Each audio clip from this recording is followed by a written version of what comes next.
Let us take a moment as we all have come in from so many different places, tasks, responsibilities, roles. Let us take a moment and just together allow our eyes to close. Wherever you are, whatever posture you may be sitting in, just allow your eyes to close.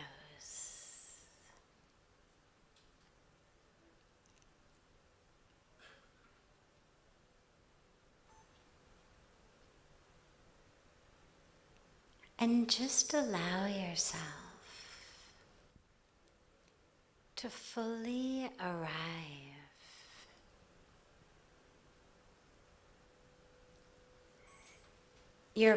Your body is here, but where is your awareness? Where is your consciousness? Allow that to also arrive. With the eyes closed, half of the world is gone. Now let us take that awareness, that perception that's usually focused on the world around us, the sights and the sounds, the sensations, or that's focused on the changing waves in our own brains that we call thoughts or feelings. Take that awareness that's usually focused on all those other things and draw it inward.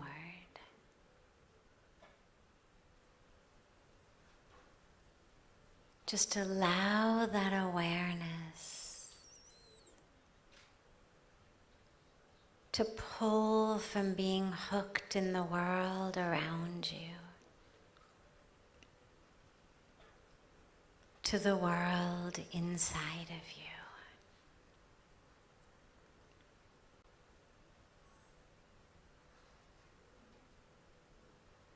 Sounds will always be there. Sensations will always be there. Fluctuating chemistry and electricity in the brain will always be there. But allow yourself to unhook your awareness from those things and to pull it deeply inward into the source within you. That source of light, that source of peace, that source of love. Draw the awareness in.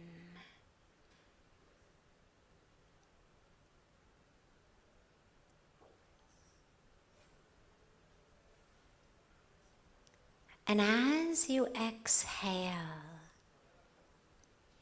on each of your exhalations, allow yourself to let go. Just let go of another mask that you wear. a role that you play,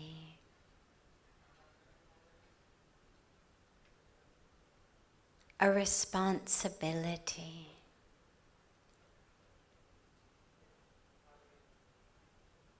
an aspect of your history. As you exhale, just allow yourself to let these things go. Let go of the masks. Let go of the roles.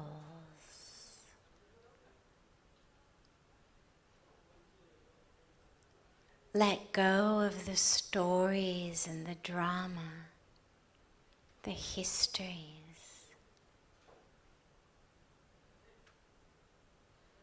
As you exhale, just breathe them back out into the universe and allow yourself unburdened by role and mask and history, to just sink deeper and deeper into the core of your being.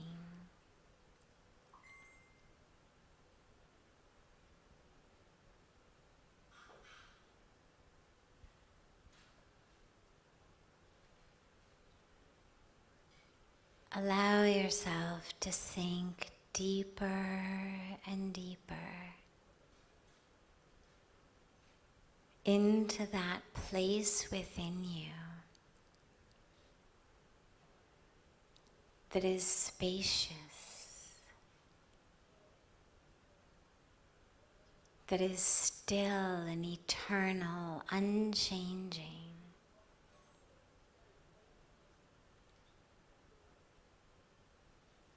Allow yourself to sink into the place within you that is free, free of the masks, free of the roles.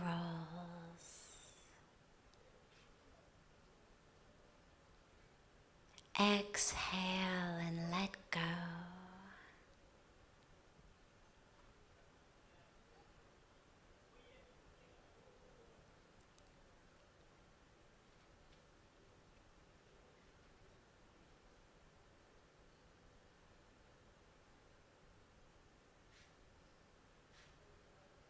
If the mind wanders, if you get distracted by a sound or a sensation or a thought, don't worry. Don't fight them, but just gently bring the awareness back to the breath, back to the deep exhalations. As you let go and sink deeper and deeper.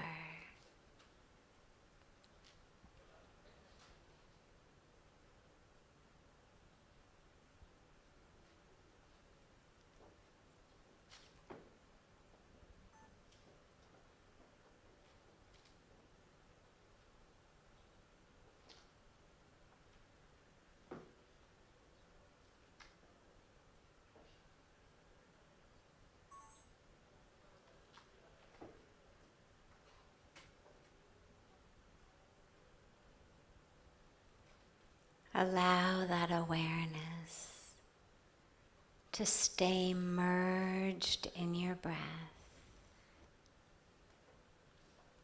as it flows in and flows out like the waves of the ocean. Just allow the awareness to stay merged into it. As the wave of the breath comes in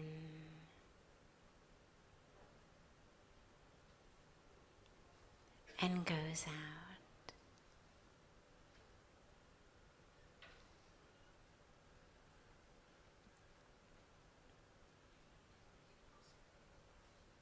allowing yourself on those exhalations to keep getting freer and freer, sinking deeper and deeper.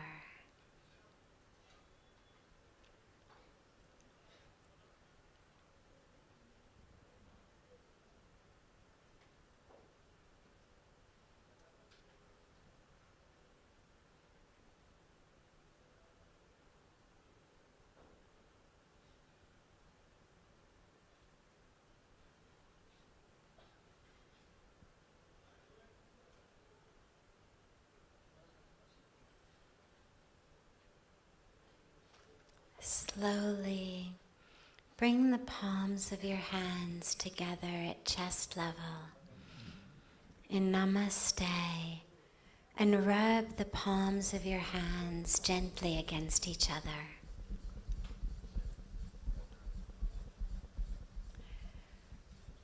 Press the palms of your hands into your closed eyes.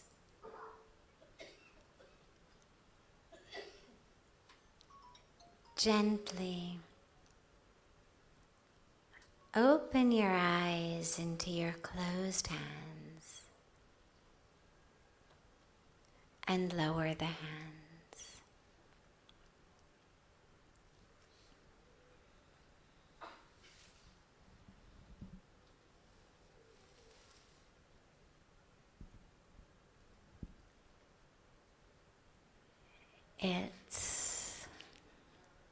It's such a joy to be with you all this evening. Such a beautiful opportunity. My guru, Pujaswami Chidanand Saraswatiji, was speaking with Rishi just not even a week ago, 4 or 5 days ago.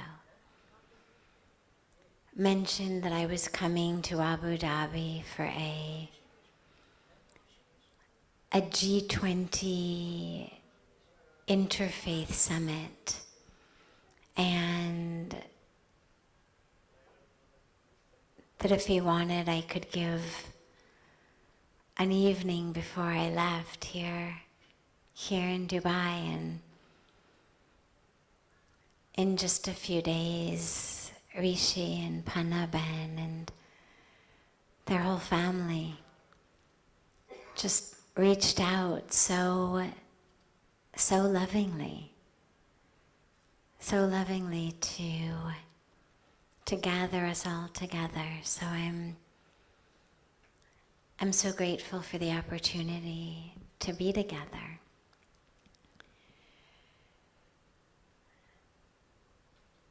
When we talk about happiness,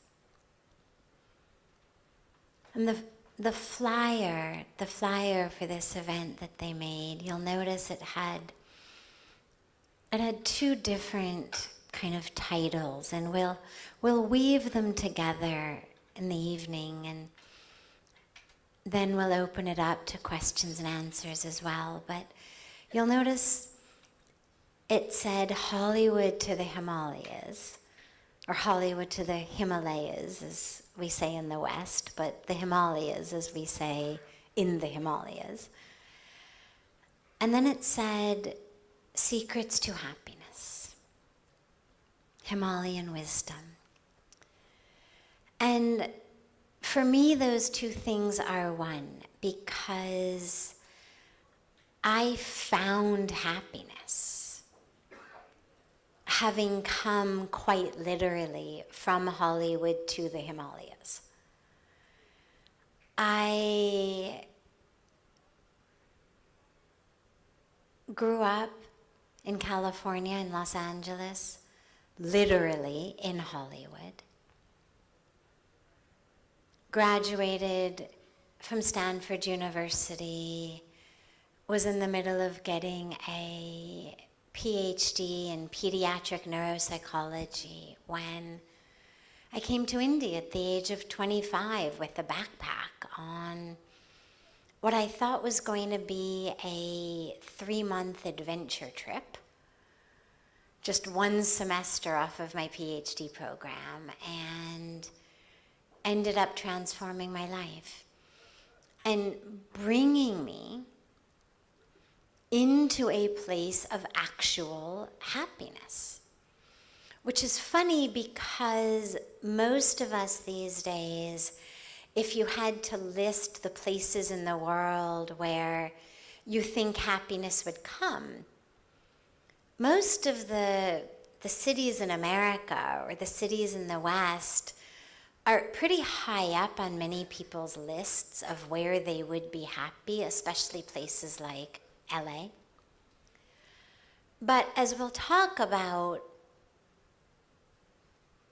what I learned and experienced was that actually happiness comes not from the happiness equation that most of us are given, which is get these degrees, get this job, make this amount of money, have a home in this area of town, have this height of a white picket fence around your home in that area of town, vacation in these places, wear these clothes, to these parties, and then you'll be happy.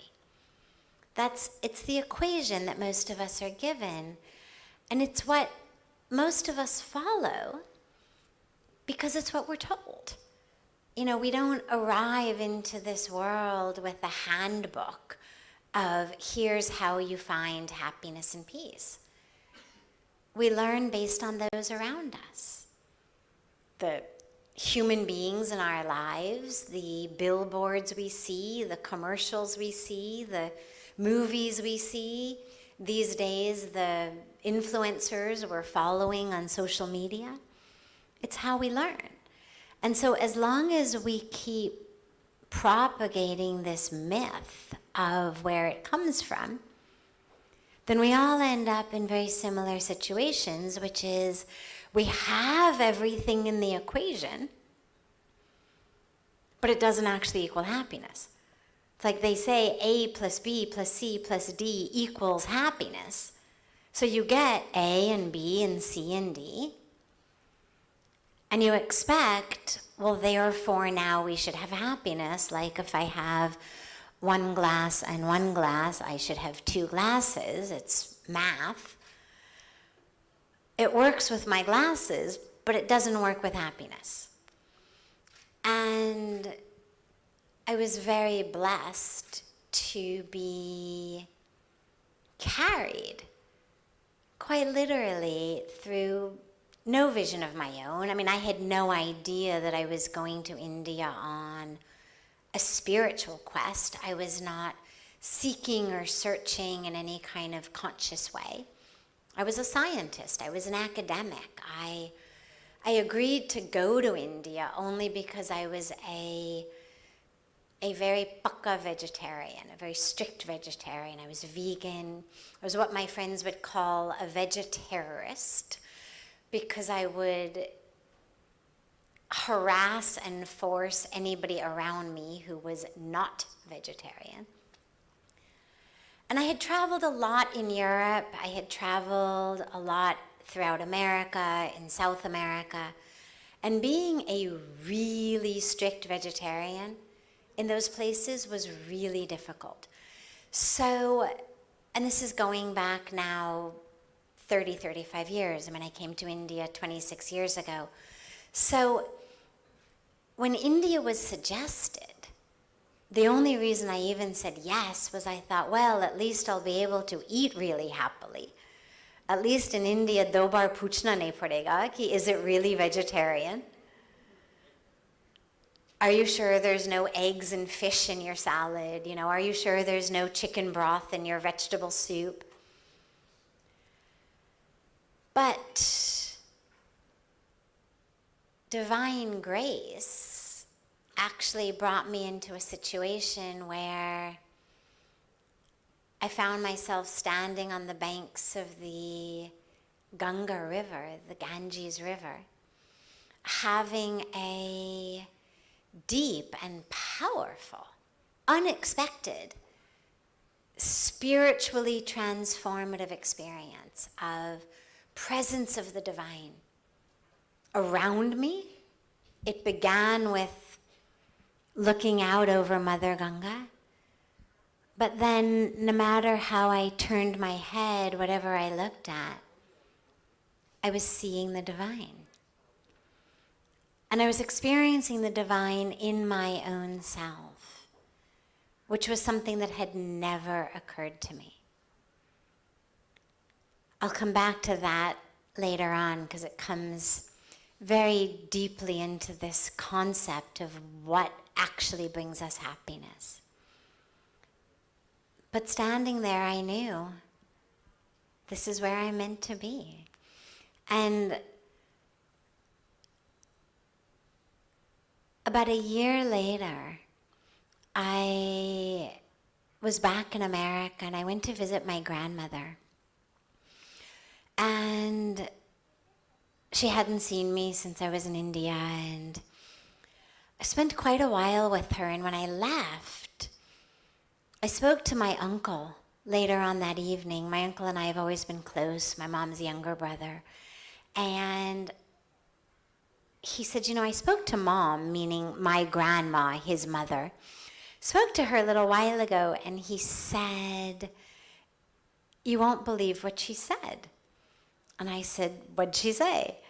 And naturally, the whole family was very worried and concerned. Their 25-year-old only child of a very traditional in many ways family full of opportunity and privilege from Los Angeles had now announced that she was moving to an ashram on the banks of Ganga.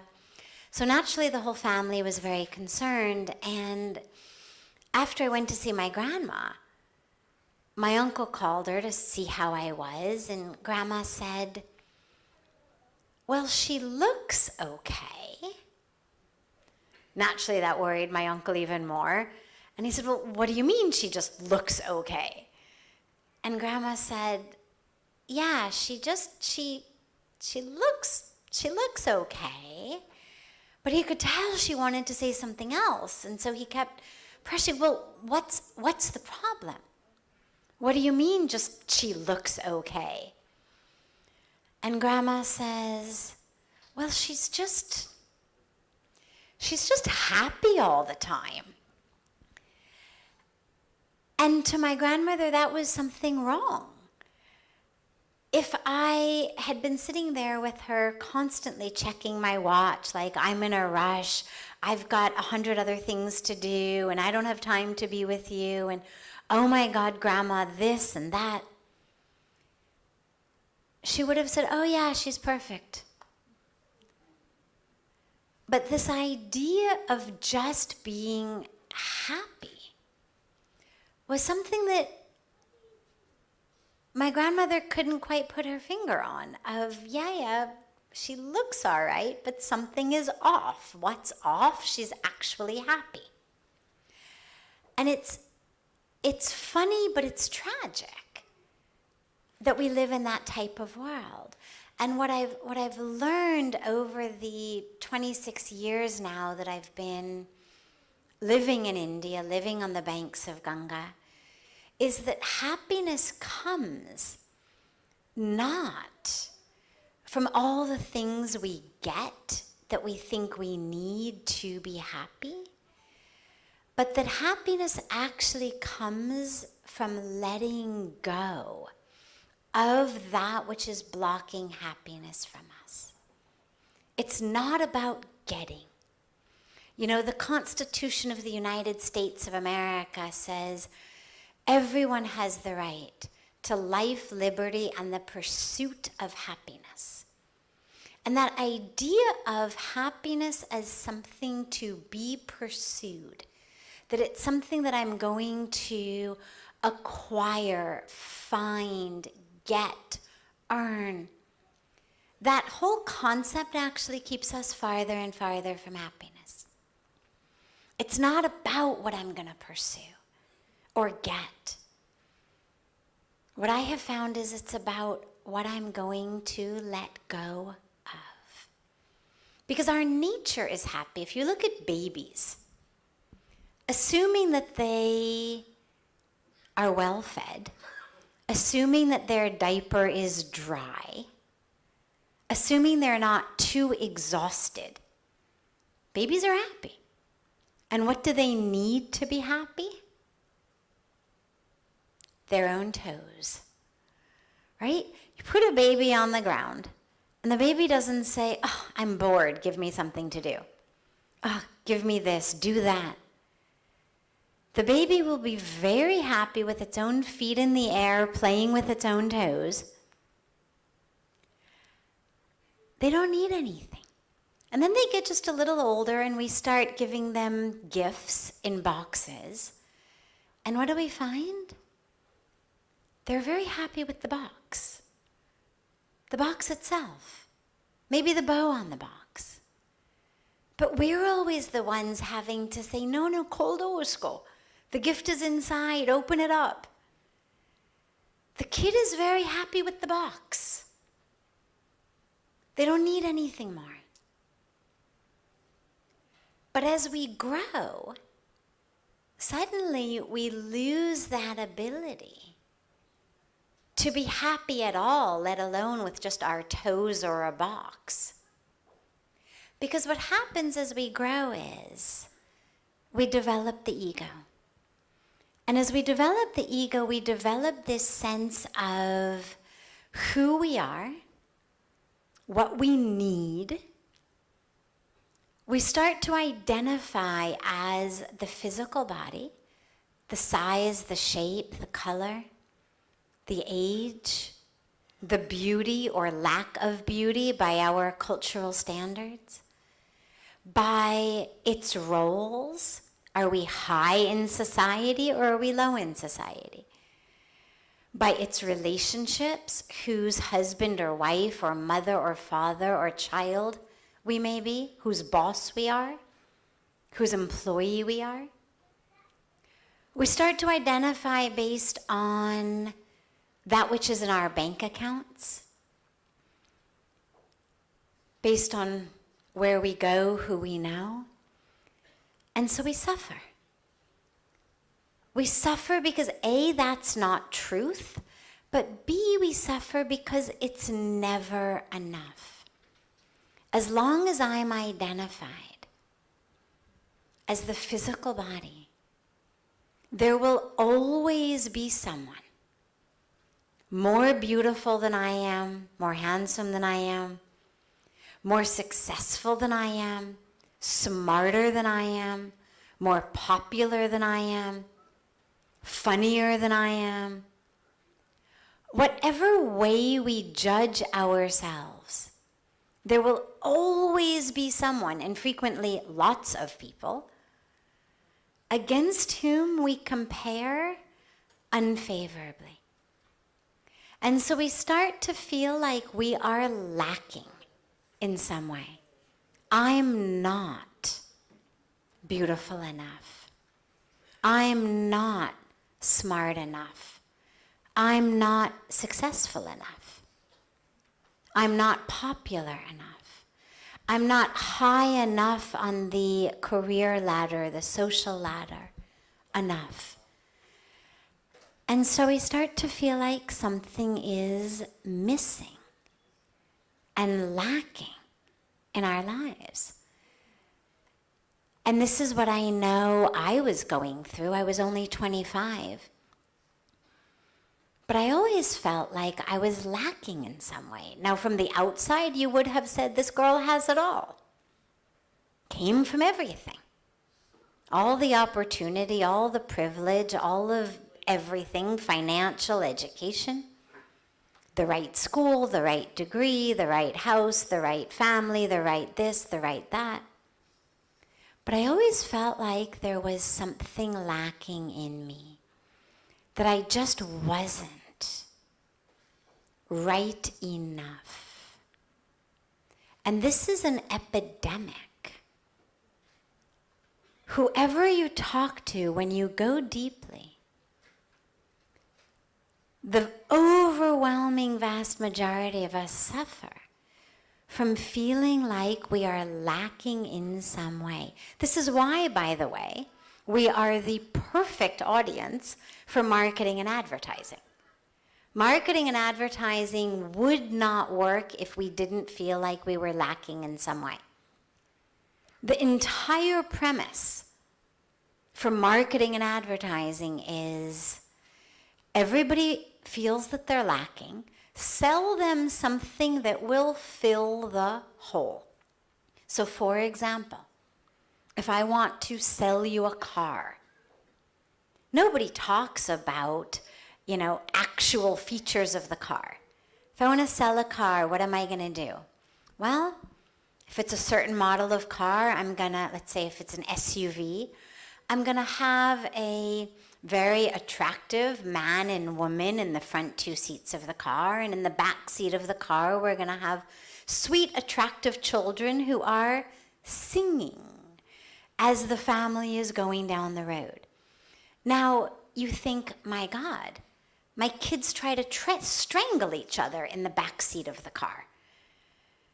It means I need a new model of car.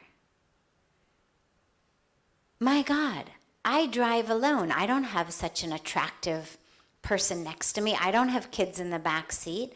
I need a new model of car. Or if what I'm trying to sell is freedom, I'm going to give you the convertible. You're going to be alone in it. It's going to be an ad of somebody driving the convertible down a road with nothing as far as the eye can see. The sun is setting. Beautiful, wide open landscape. We're not selling cars. We're selling happy families. We're selling freedom. And if you look at whatever we are selling, my favorite example is things as simple as soap.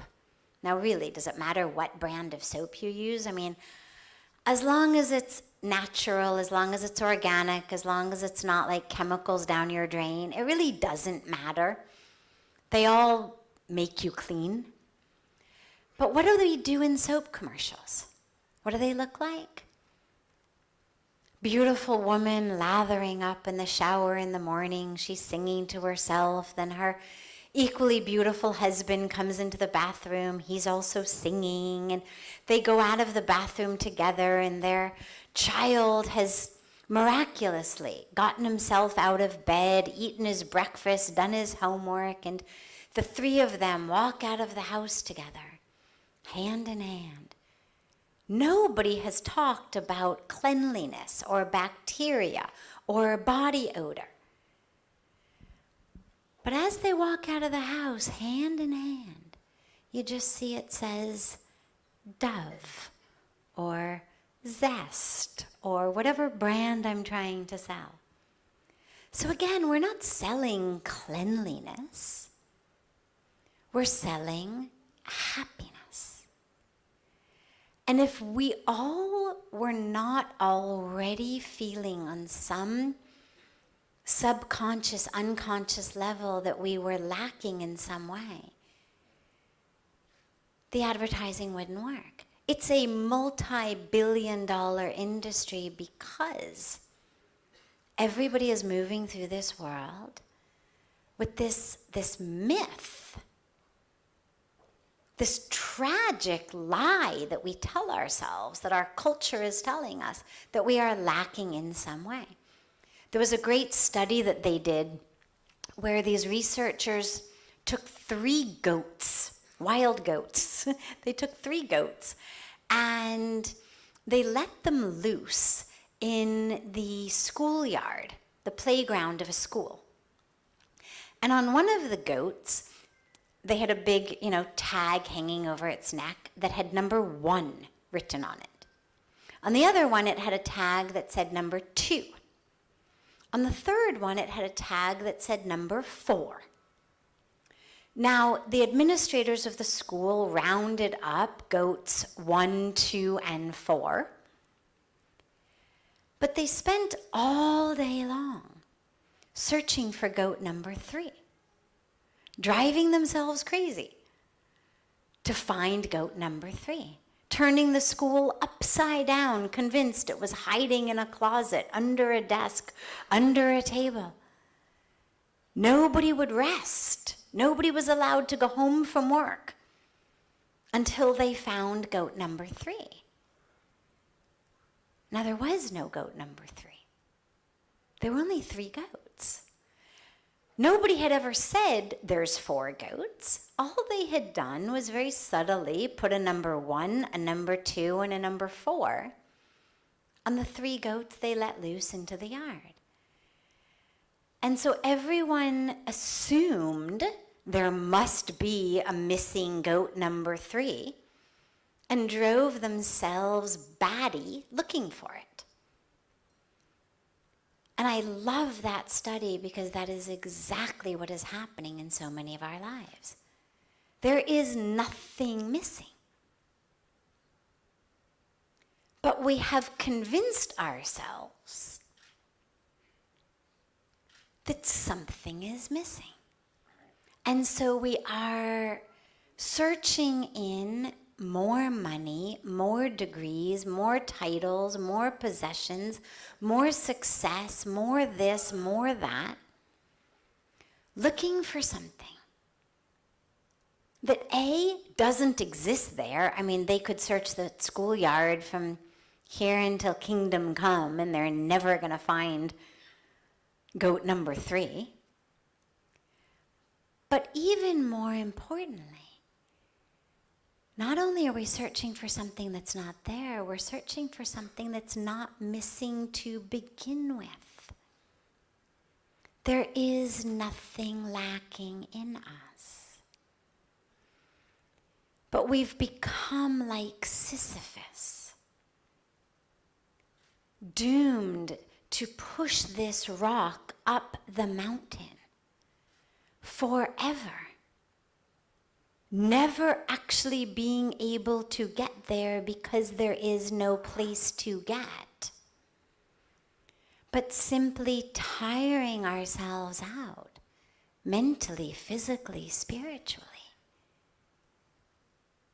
where there is nowhere to go. And this is why happiness is actually about letting go. If you think about travel, well, travel is beautiful. It's fun, as long as you don't have too much luggage.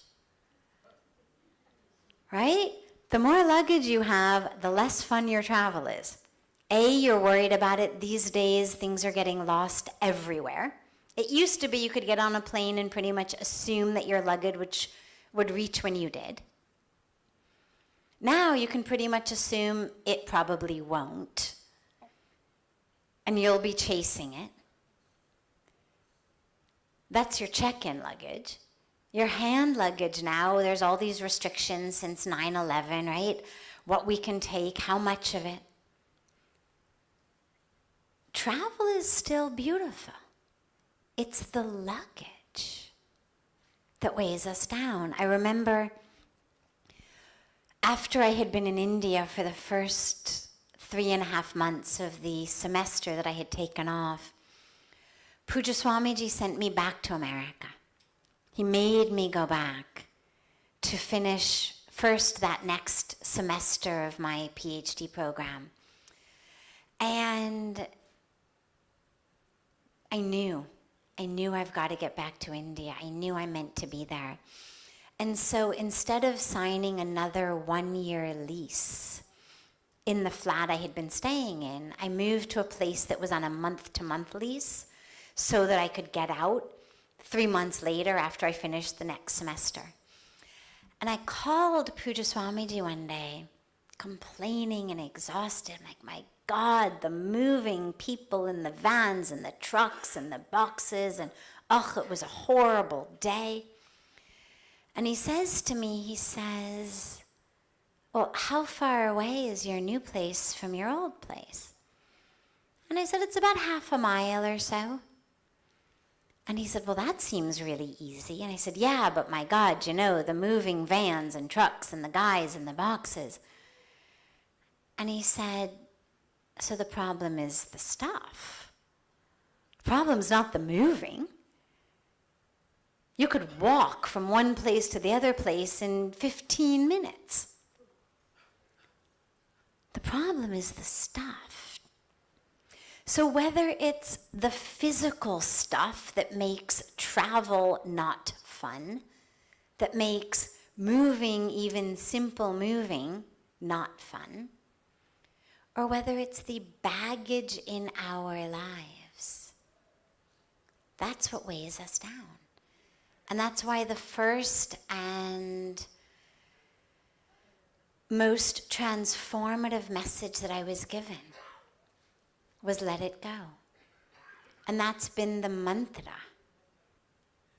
that I've given to everyone since who's looking for joy, peace, meaning in life, freedom. It's one mantra.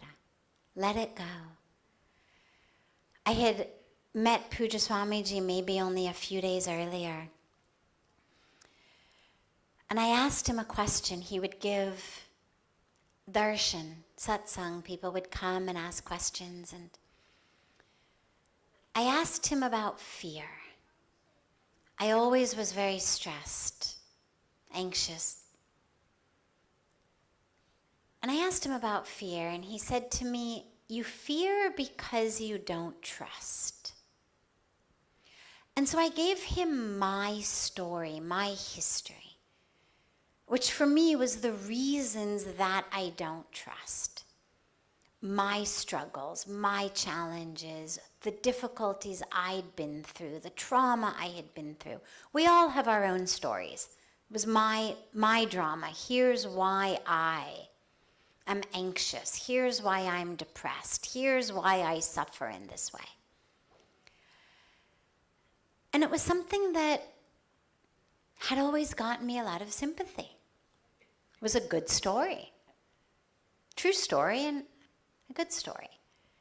But Puja Swamiji looked at me and he said, are you going to take that to the grave? I was 25, remember? I said, God, no, of course not. He said, well, so are you going to let it go on your deathbed? Maybe a month before you die? Maybe a week before you die? And I thought, my God, is he trying to tell me something? Are my days numbered? Am I, about to get some awful accident or something's going to happen to me, a diagnosis? And I said, no, Swamiji, of course not. I'm working with it. I said, I'm working with it. And he looked at me and he said, you're waiting for someone to draw the line. You're waiting for someone to come in and tell you you can be done. He said, no one will. It's up to you. You can carry this anger, carry this pain, carry this grudge to your grave, to your deathbed. You can give it up a week before you die, a month before you die, or you can give it up tonight. And I thought, my God, tonight? And he said, yes, tonight. You can come for this beautiful lighting ceremony we have, the arti. And he said, I'll tell them to give you the lamp, and you can wave the oil lamp. And then he said, and after the arti, I want you to go and stand in the Ganga River. And I want you to give her your pain. Give her your anger. Give her your grudges. And I was a psychology PhD student. I thought, there's a process for this. You don't give stuff to a river. A river doesn't sweep away our problems. But even though I knew in my mind, or I thought in my mind, that there was no way this was going to work, out of respect for this being who had suggested it to me. Respect for this spiritual master who had suggested it, even though in my over-educated academic Western mind I thought, Sambhavniye, there's no way this is going to work. But I made a commitment that I would at least attempt it sincerely. And I walked into that river, and I cried and I prayed, and I cried and I prayed. And I was able to give it. And Ganga took it. And 26 years later, I sit here and I tell you it worked. In the beginning, I thought, well, that couldn't have really just happened. It'll come back. But she did really take it. Because I was prepared to give it. And that's the key, is that we let go. Not because what other people have done is okay or right, or because we liked it, or because we want it to happen again. But we let go and we forgive. Because we deserve to be free. And that regardless of what someone has done, regardless of what has happened to us, we deserve to be free. And that is why letting go is key. Because to not let go is sacrificing our happiness, our joy, our freedom on the altar of someone else's ego, arrogance, ignorance. It's like saying someone else was ignorant or greedy or lustful or arrogant or violent or whatever they may have been. They injured me. Therefore, now I had no control over what they did to me. However, now consciously, I'm going to hand them my happiness for the rest of my life. I'm going to hand them my peace for the rest of my life. I'm going to hand them my freedom for the rest of my life. Why would we do that? So letting go is the key. I heard recently that the etymologic roots of the word ecstasy actually have to do with stepping away from ego. That in order to actually experience ecstasy, not about a pill, but it's actually about stepping aside from this false identification that says, I am my body, I am what it does, I am how much it earns, I am its role, I am what's happened to it. And that's this Hollywood to the Himalayas, because while my specific life journey, my specific dharma, you could say, was literally to go from Hollywood to the Himalayas, everybody's dharma is different. Everybody's life journey is different.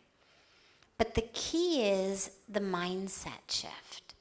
The Hollywood way of thinking says you are your body. The physical body, what's happened to it, where you've been, your history, your story, your drama. And so we suffer. It's why there's incredible rates of alcoholism, drug addiction, depression, anxiety. People are on, third, fourth, fifth marriages. The Himalayan way of thinking says you have a body, but you're not the body. You are the soul. You are the spirit. You are consciousness. You are love. You are truth. And that mindset shift is what actually brings freedom. And so, in conclusion, I want to just share a fun acronym. I like easy ways of remembering things. And so, if you take the word happy,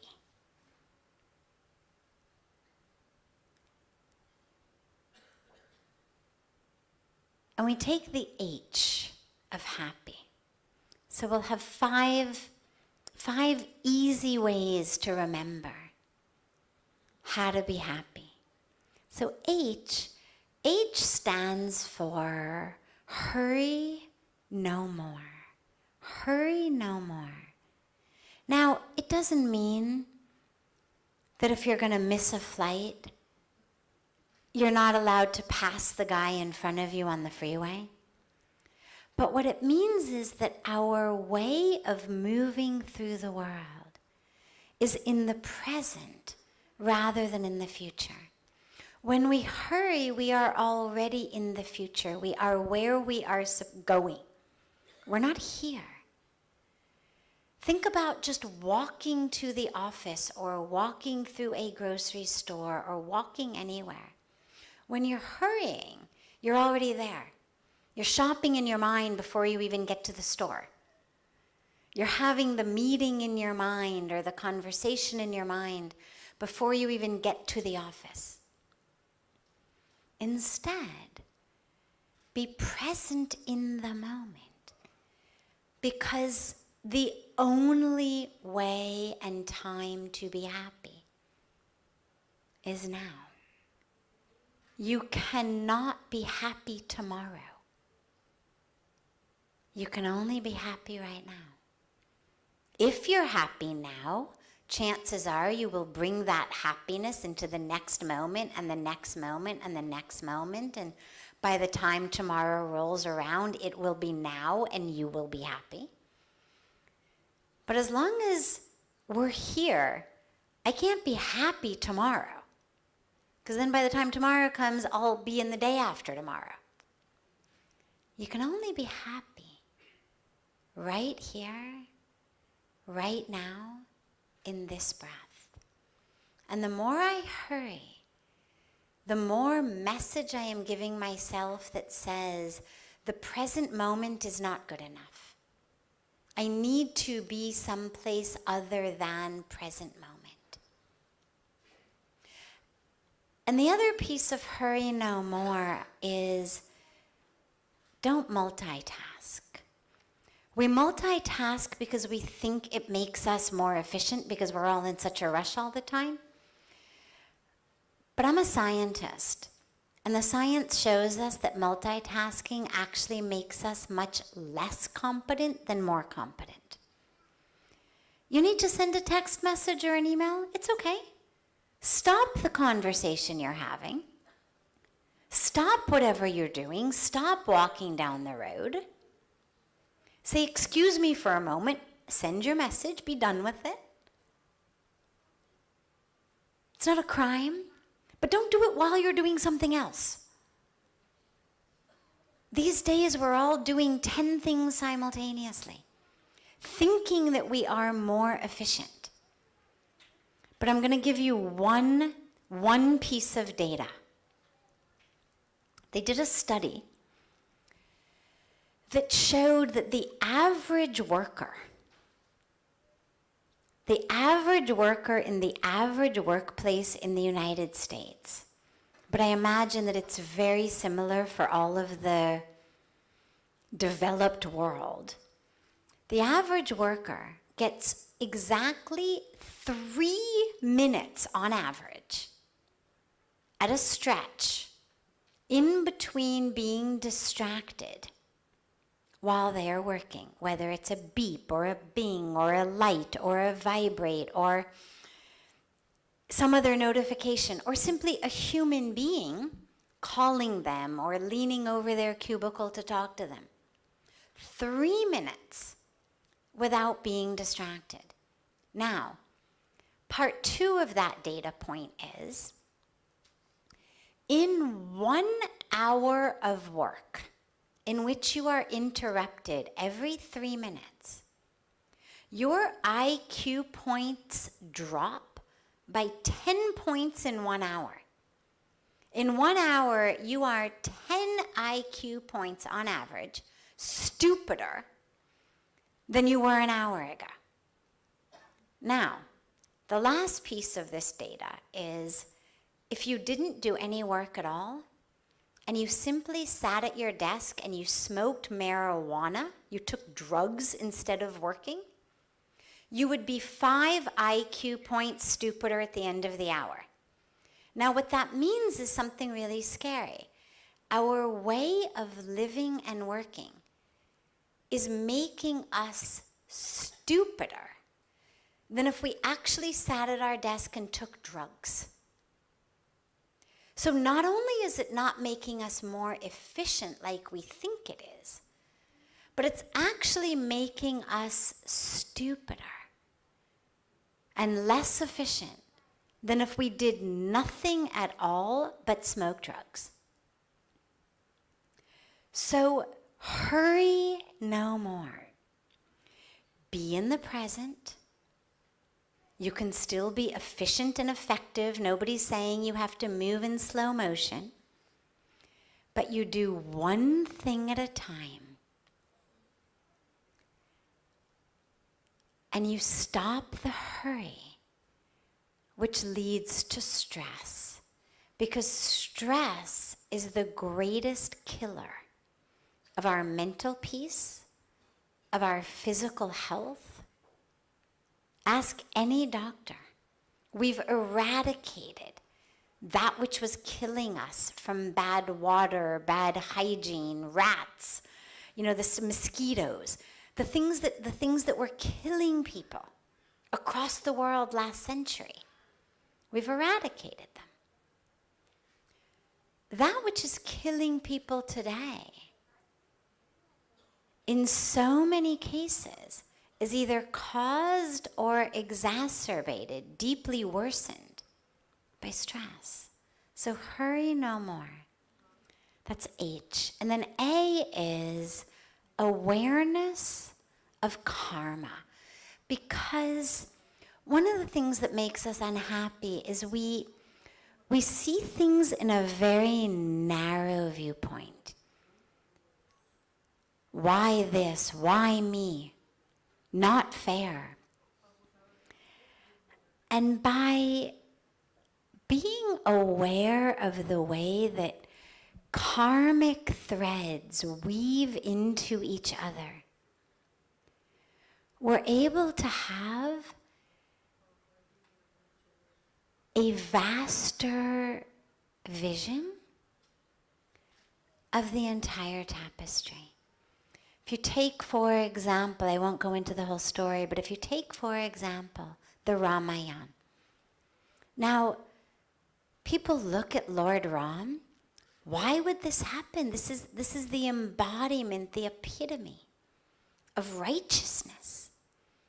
I mean, let's say even for a moment that we're not looking at him as God on earth, but just as this embodiment of righteousness, integrity, honesty, goodness. What happened was incredibly unfair. And yet, if you go back to the story of Shravan Kumar and King Dasharath, his arrow hitting and taking the life of Shravan Kumar in the forest, and Shravan Kumar's parents cursing King Dasharath that he would die of a broken heart at the loss of his son. Now, he had no sons. He had no offspring. But because Shravan Kumar's parents had cursed him such, well, now the universe had to make it happen. Suddenly children. But when we look at what happened with Kahikeyi, and we look at King Dasharath, and we look at Bhagwan Ram, when we look at it narrowly. We think, oh, she's a problem, it's her fault, evil stepmother syndrome, not fair. But when you step back, you realize these are all just threads in a tapestry of karma that began with Shravan Kumar. And of course it began before that, but for now we'll only take it back that far. But in our lives, one of the greatest keys to happiness is this awareness of karma. What I'm experiencing right now is not just, this happened to me today, it's not fair, I'm good, I'm honest, I have integrity, why? Why have I been hurt in this way? But we look for the ability to step back and see the full tapestry where things are interwoven together. And then suddenly it makes sense. And sometimes we can't see it. Bhagwan Ram didn't know about Shravan Kumar. Many times we don't know what the threads are that are woven into our tapestry today. But when we understand karma, we know they exist. And so it pulls us out of a very narrow vision into a broad vision. And then P stands for perfection. So we have hurry no more, we have awareness of karma. Then we have perfection in imperfection. Ab like rakhiyega. You will never be happy as long as you are a perfectionist. Because as long as we need things to be perfect, we are never able to be happy in the moment. Yes, there may come a time where you say, beautiful, perfect, done. But then something happens. You know, you build a perfect sandcastle, and then the tide comes in. You cook a perfect meal, but then it's over. As long as we are anchored in a need for perfection in the external world, we'll never be happy. It doesn't mean be lazy. It doesn't mean be complacent. But it means recognize the perfection in imperfection.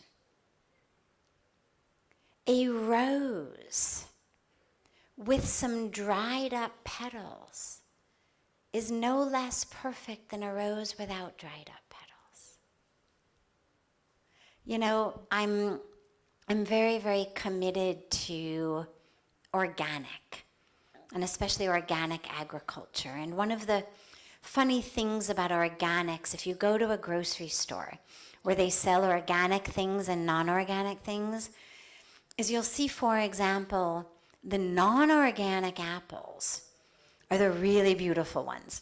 They're shiny, they're round, they're big, they're bright. And the organic apples are much smaller. They're not usually round, they don't glisten in the light, because they're natural. Things that are natural are perfect when we are able to see perfection in them. And so when you look at nature, and then you look at yourself, and then you look at your life, and then you look at people around you, see the perfection in them.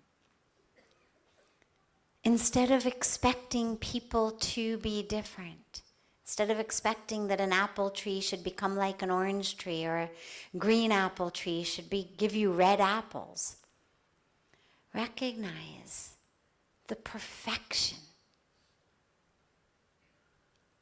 in the diversity, in the variation, in the differences, that perfection in what we initially, some will be darker, some will be fairer. In the same way that a fruit orchard or a flower garden has all sorts of different colors and shapes, sizes. See perfection everywhere. And then the second P is praise and appreciate. And really what this means is be grateful. Because gratitude is perhaps the number one key to happiness. Most of us think, first I'll get what I want, then I will be happy about it, and when I'm happy about it, then I will be grateful for it. But actually it goes the other way.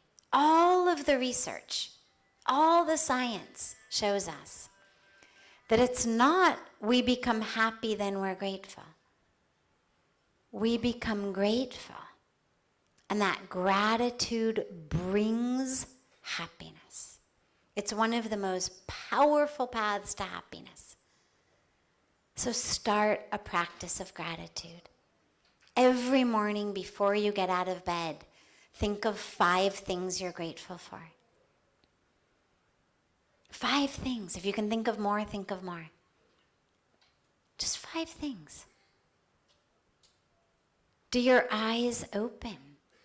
Are you able to see out of them? Do your legs work to carry you into a bathroom? Do you have water that comes out of a tap when you turn it on? Is there food somewhere on your table, in your cupboards, in your refrigerator?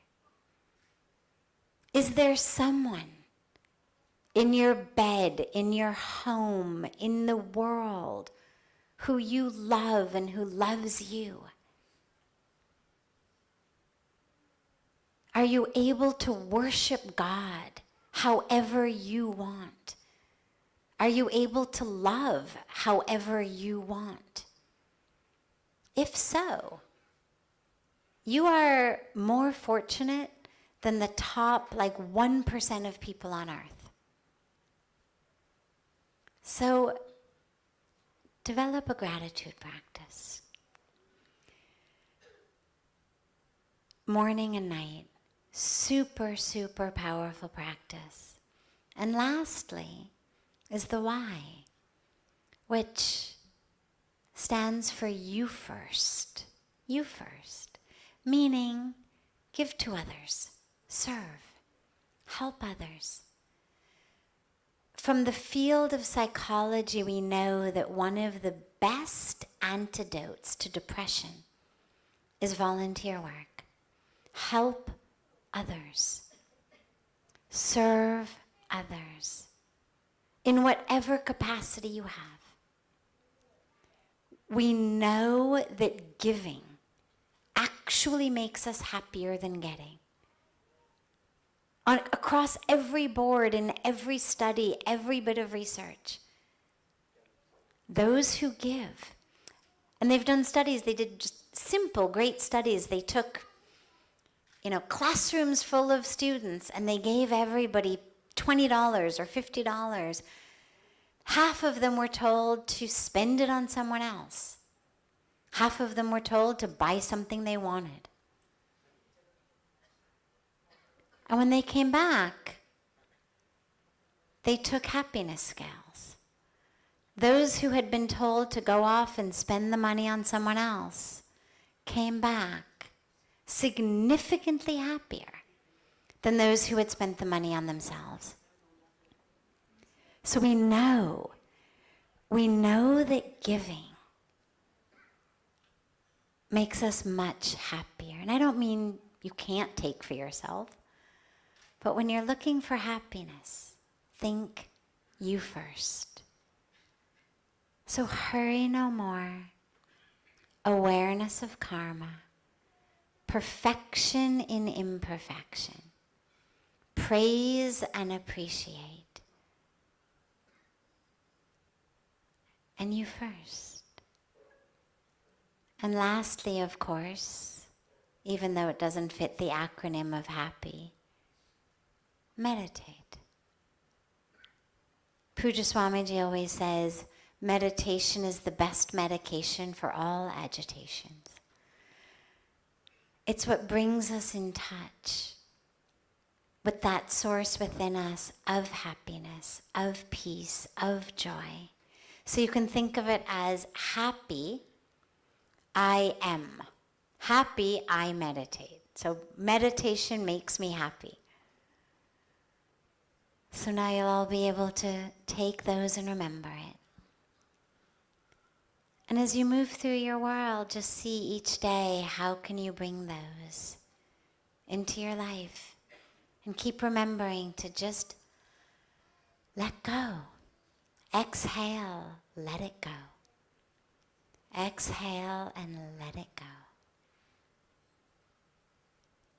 And then whether your physical journey takes you into the Himalayas or not, you'll have the Himalayas in your mind.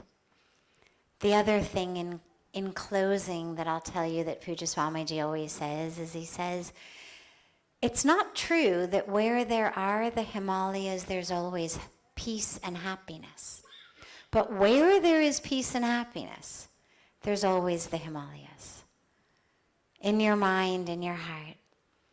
So with that shift, you'll find it.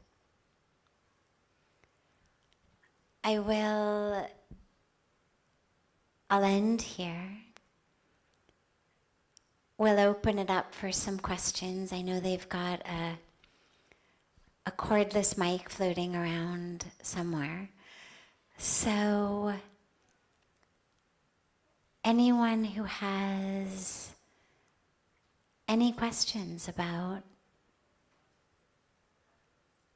finding that happiness or freedom or about anything, feel free to raise your hand. Yeah, I see one in the back. But you've got to keep your hand up. They'll bring you the cordless.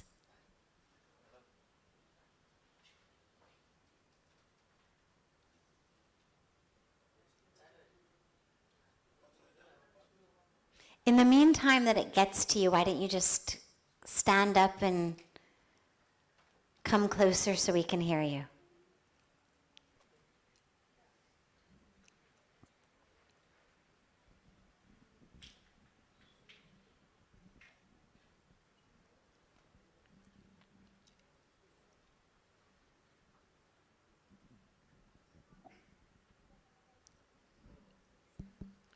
Can you stand so that we can see you? Thank you. Hello. Good evening to you and to everybody present here. I would like to understand what is the best way to meditate, because I tried a lot of techniques, like counting backwards, or there's never a state where you can't think anything. You keep getting thoughts, so what's the best way to meditate? Wonderful. So,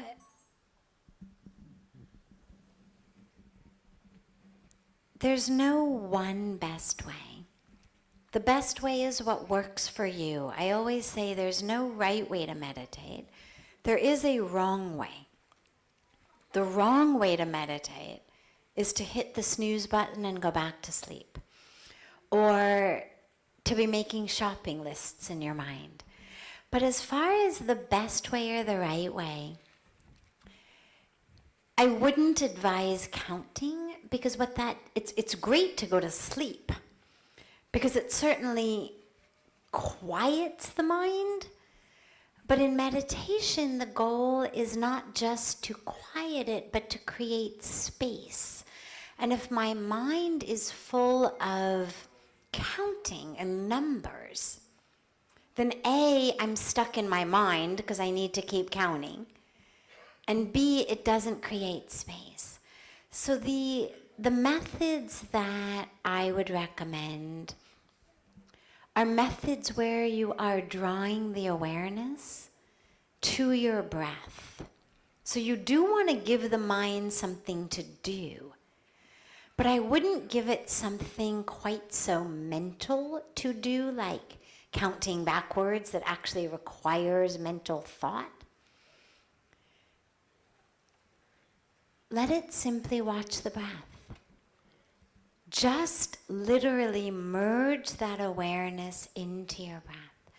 And you can do that in a lot of ways. You can bring awareness to the breath as you literally breathe in. Can you feel it on the tiny, tiny, tiny little hairs that are just under your nose? Can you bring enough awareness to feel it going in? Can you feel it as it fills you? Can you feel it low in the abdomen as you inhale? Can you feel it moving through the body? Feel it as it exhales. Just total absorption of awareness into the breath. You can also do it open-eyed. You can watch a candle flame. You can look at an image of the divine. You can watch the flowing waters of a river. And if you're one of those, like so many of us are, whose minds are still active, you can give it a very simple mantra, like so hum. It's a very simple, very beautiful mantra. You chant so as you inhale, and hum as you exhale. And what it means is, I am that. So hum. I am the capital T that. I am one. One with the universe, one with the creator, one with the creation. So you can add that mantra to it as well. And what you find as you do that is eventually the breath becomes very, very still. The mantra starts to kind of chant itself. And your awareness just becomes very, very, very spacious. And into that spaciousness flows experience, flows awareness, connection, knowing. So try that. Other questions? Yeah, right here.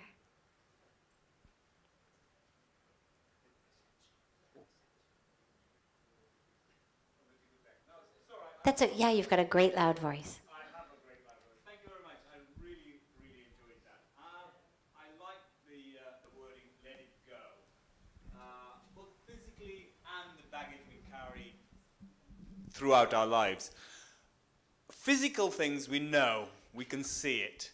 But the mental things we carry through our lives, how do we know what baggage we have and then let it go? Does somebody has to tell us, or do we ask somebody? Question to you. Great question. So this is where a process of introspection and contemplation is so important. For example, do you ever lose your temper?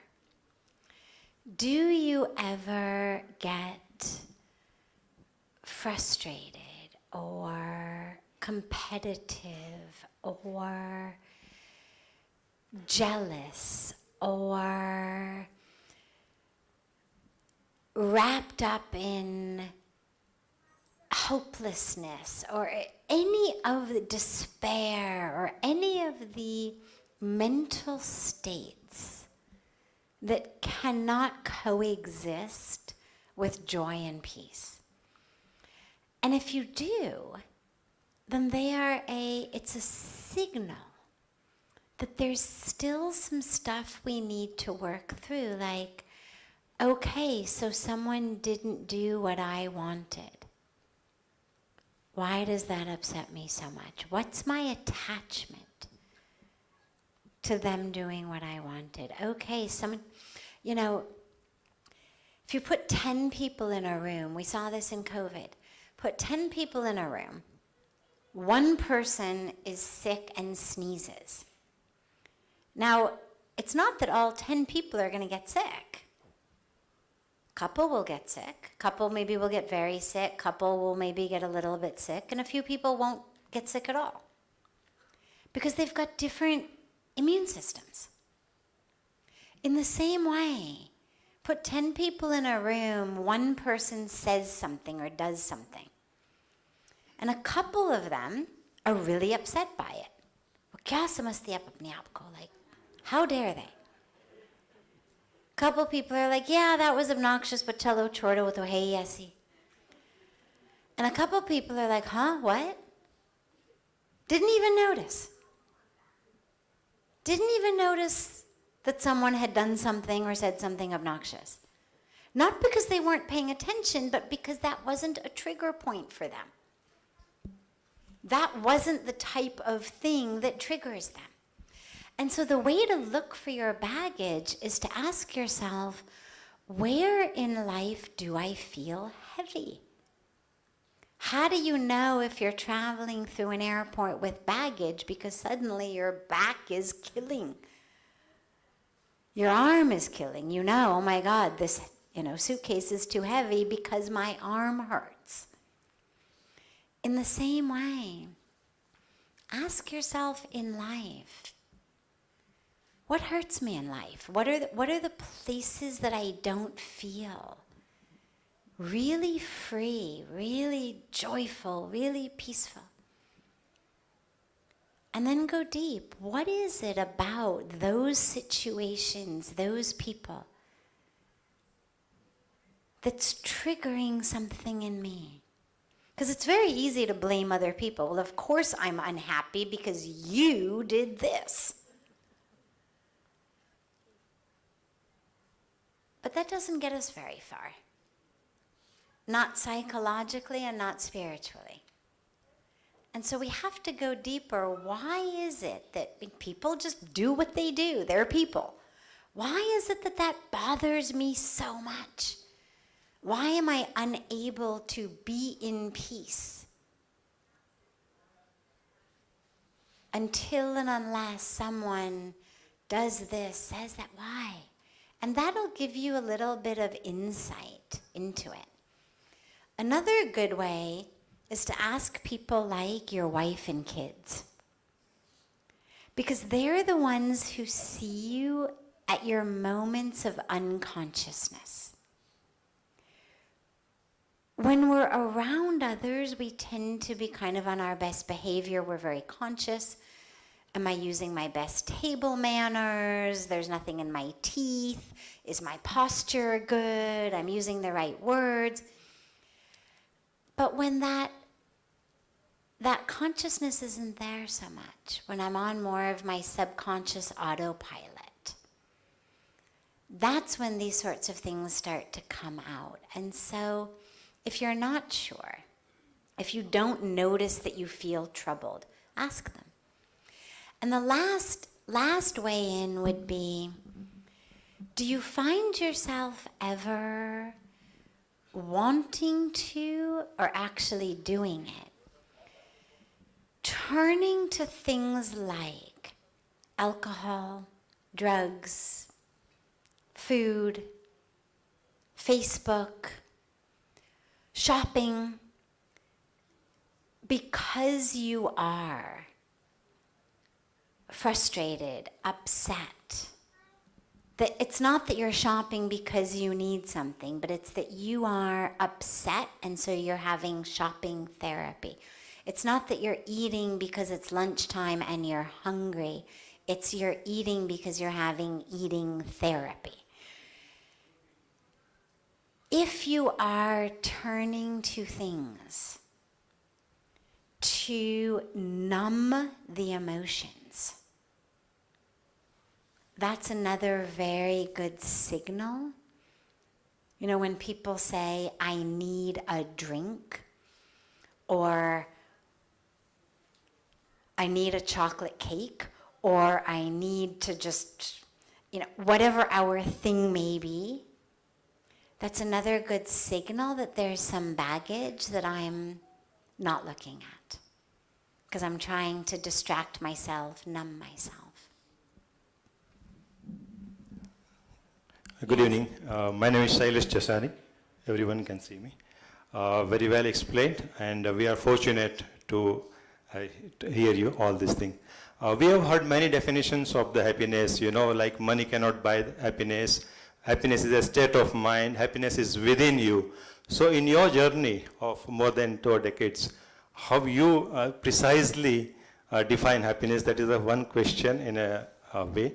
Second is, what was the most single important factor which you took to the Himalayas over there, and what is in the woods of self-realization?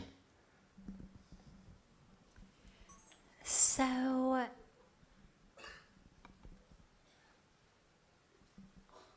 if I had to sum up all of what I know about happiness in one line, it would definitely be letting go. That happiness is not about what I get, but it's about what I can let go of. It's not about what I have, but it's about how I feel about what I have. There's a beautiful line in our scriptures that says, Man eva manushyanam karanam bandha mokshayo. And it means the mind is the key to your bondage or your freedom. So it's all in the mindset. And for me, it's all been about letting go, because happiness is our nature. So we let go of that which blocks us from it. The one piece, if you say one piece of best wisdom from the Himalayas, it's hard because there's been so many. I wouldn't say there's been one best piece.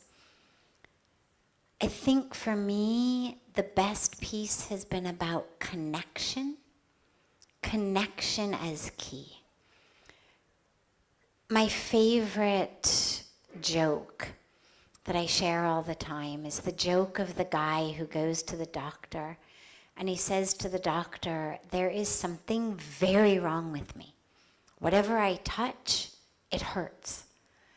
When I touch my head, it hurts, and I touch my knees, they hurt. I touch my back, it hurts. So the doctor runs every test and scan and calls the guy back in, and he says, good news is, there's nothing wrong with your back and your stomach and your knees. The bad news is, your finger's broken. And since your finger's broken, whatever you touch, it hurts. But it hurts not because the problem is in the outside rest of the body, but because it's in the broken connection of the bone of the finger. And I think for me, I would say the greatest, if I had to sum it up, piece of wisdom that I've taken is the problem is not outside. The problem is in my broken connection, which means the solution is about getting connected. It's not about fixing people outside. It's about realigning myself with that. Yes? So it's more of a technical question. Awareness of karmas. On an average, as a normal human being, we tend to do good karmas, right things, being more aware every time. But we are served with sufferings most of the time, and we don't find answers. And we have been told, okay, this lifetime you are doing good karmas, but maybe it's from the past lifetime. So how we justify this theory, and is there any way to find out that path where these karmas are, we have done these karmas in past life, and these methods are true or authentic? Is it proven? Yes.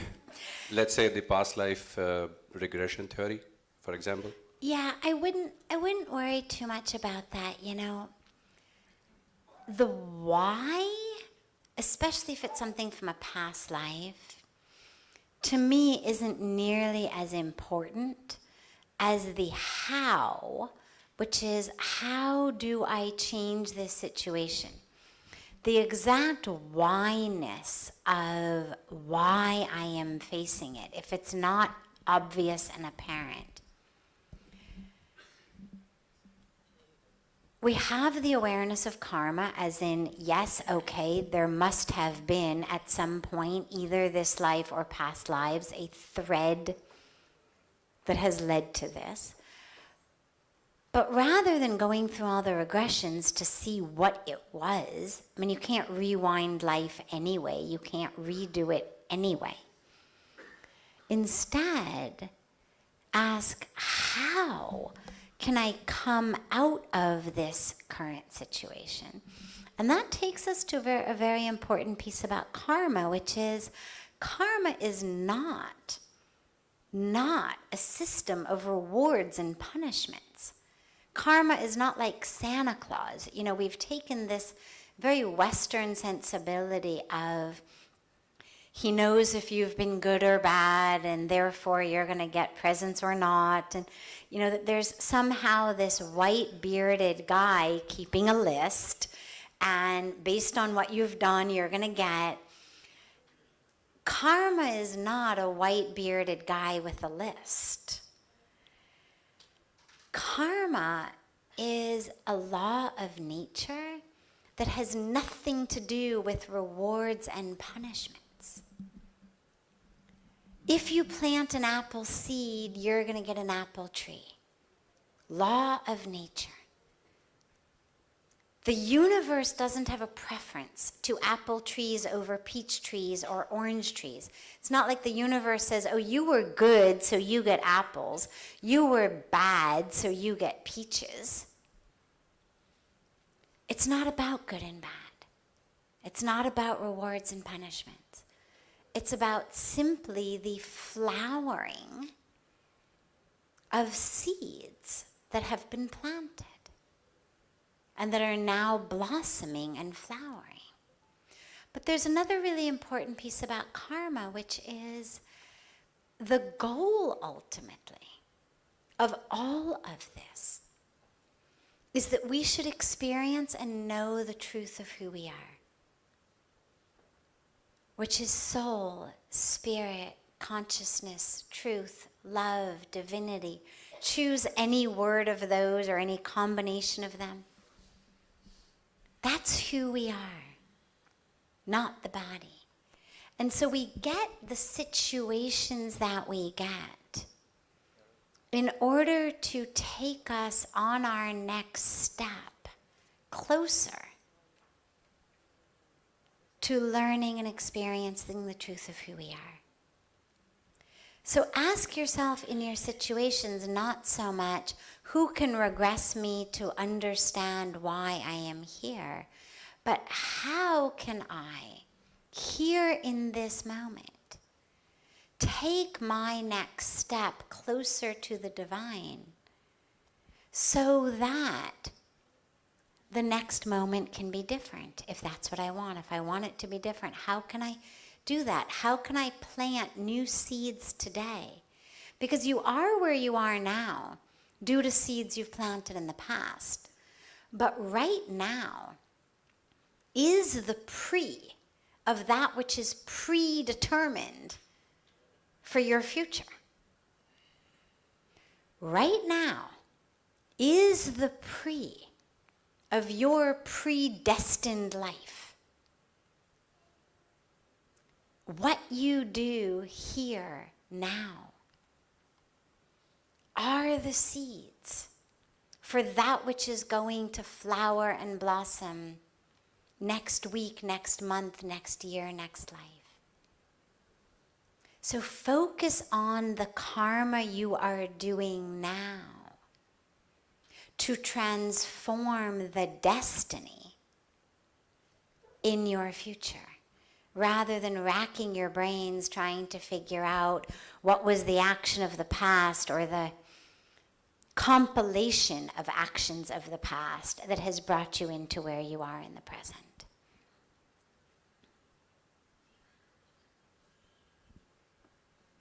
Beautiful. Yeah, we'll take one more question in the back. Hi, namaskar, good evening, greetings. I actually have one question. Rather, it actually is to split into two, actually. The first one starts with the concept of understanding. How do I identify a real master? So being that, from the childhood that I've been mentored by my dad a lot, he is told that a student has to be ready. Can you just repeat that? How do you identify what? How do you identify a true master? Ah.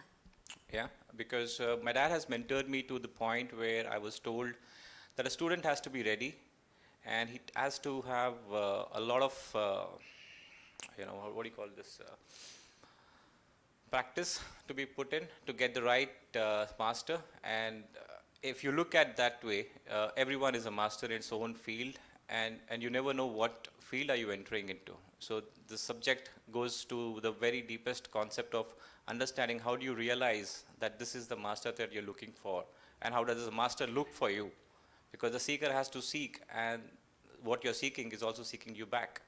So that's one part of the question. The second part of the question comes into the part where there are 5 attributes, in which 2 attributes happen to be dominant and 3 are always lost. So this question, if it's not answered, it's fine. But the 3 attributes that are lost are disappeared from nowhere because they were never existing at all. So how do you actually accept the reality that they are no more there with you? So these 2 questions, please. Thank you. So in terms of the true master, it's important to figure out what is it you want to learn. If what you want to learn is mathematics, physics, biology, medicine, engineering, well, I would say find people who are very, very, very successful in those fields, who you deeply respect, who seem to know a lot, and ask them who they learned from, who taught them. But if what you're looking for is deep spiritual wisdom, then we're not looking at fields. Fields are for teachers. And a teacher can certainly be a master. Somebody could be a master physicist, a master in Shakespearean literature. I mean, you could be a master in a whole bunch of different fields. But when you're looking on a spiritual level, then it's not so much about fields, because spirituality is much more about the nature of inner space than outer space. So all of these other areas are things that are outer space. I don't mean necessarily outer space as in beyond our atmosphere, but outer as in here, in the outer world. So whether it's a master in sewing my clothes, or a master in beautiful mala making, or a master in technology that's made this amazing thing that through which my voice comes out and you can hear it. This is mastery in the outer world, in outer space. And there's different aspects. But when you're looking at mastery in inner space, that's the spiritual master.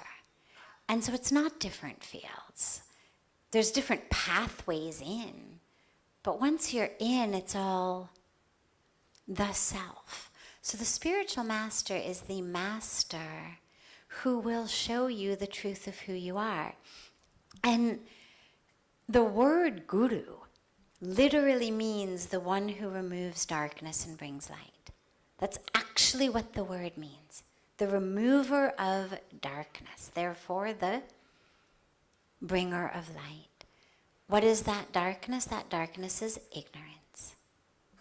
And so the guru is the one who's going to remove your ignorance and show you light of yourself, the truth of you.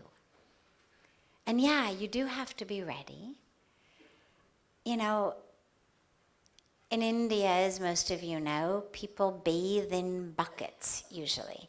You turn on the faucet and the bucket fills up. But if the bucket is upside down, you can turn on the faucet, but it's not going to really do you any good because the water's all going to just spill out all over. And water's precious. And so if I were water, or I were the water company, I would want to make sure that we were only giving water out of faucets where people actually had buckets that were facing the right direction so that the bucket would get full rather than the water spilling out all over the floor. So as a student, as a seeker, as a disciple, being ready essentially is, my bucket's facing up, meaning I'm ready to receive. I'm open. I'm ready. Not for what I want, when I want, how I want. But I'm ready to receive that light. I'm aware that I'm living in darkness. I'm aware that I'm shrouded in ignorance. And I'm open to that light. I want that. Again, not to stroke my ego. A lot of people guru shop these days, sort of trying to find the right one who's going to just tell them that exactly what they're doing, how they're living is exactly perfect. And you'll find them. But they're not the ones who are going to really show you the light. So you have to be open to receive those teachings.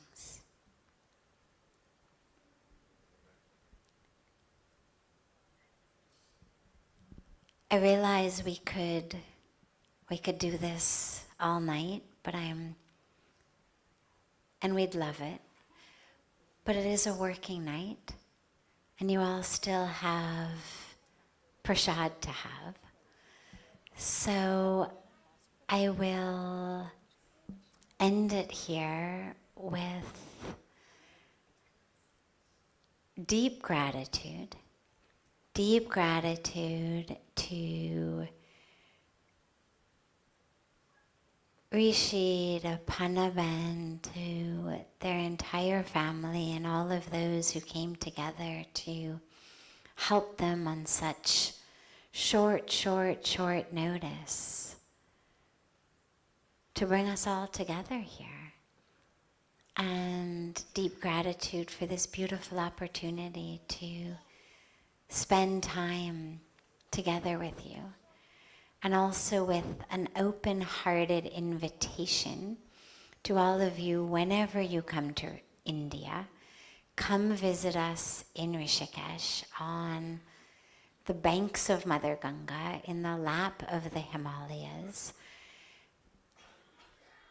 and have that divine experience. We do have books that Rishi will be giving out and distributing. We've got hopefully enough for every family to have one, of Hollywood to the Himalayas, a journey of healing and transformation, my memoir. And I really look forward to your thoughts as you read it. So share them with me, send them to me by email. We've got cards that have my email address on them. Email me how it's impacted you, how you've thought about it, how you feel. I wrote it for you. Writing a book is not something that happens overnight, and it's been a beautiful blessing to do so in order to be able to bring that healing and transformation to others. So I really do want to hear from you. So send it to me by email, post it on our social media, whatever's easiest for you to share your thoughts, however it's easiest. But do let us know, because I would love love to hear from you. And when you're going to come to India again, just send us an email, contact on social media, whatever is easiest for you, and come home. The doors and the arms and the hearts are always open and always there to welcome you all. And it's been so beautiful to be together. And if you have questions that we didn't have time to answer, feel free to send those in by email or by social media, again, whatever is easier for you. I know we have different generations who communicate in different ways. Either way, and we will take those questions up in our evening satsang in Rishikesh. I do a satsang each evening after the Ganga Aarti. It's a beautiful privilege and opportunity. So we always start with a question that comes in advance. So feel free to send those in and we will take up your questions from the banks of Mother Ganga.